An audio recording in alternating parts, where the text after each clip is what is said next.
अध्यक्ष महाशय, पूज्य गुरुजन आणि माझ्या बालमित्रांनो नमस्कार. माझे नाव सिद्धांत संदीप डोंगरे आहे.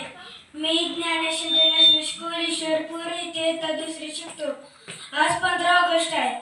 हा दिवस आपला स्वातंत्र्य दिन आहे. भारत देश 1947 साली इंग्रजांच्या राजवटीतून मुक्त झाला.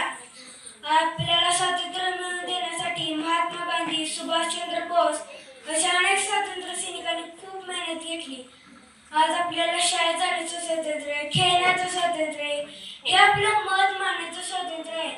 हे सर्व आपल्याला स्वातंत्र्य सैनिकांना त्यागामुळे मिळालंय. आपण नेहमी देशप्रेम ठेवायला हवं. आई वडील, गुरुजन आणि देशाचा नेहमी आदर करायला हवं. स्वच्छता ठेवणे, झेंड्याचा आदर करणे, वडीलधाऱ्यांचं ऐकणे हीच खरी देश सेवा. चला तर मग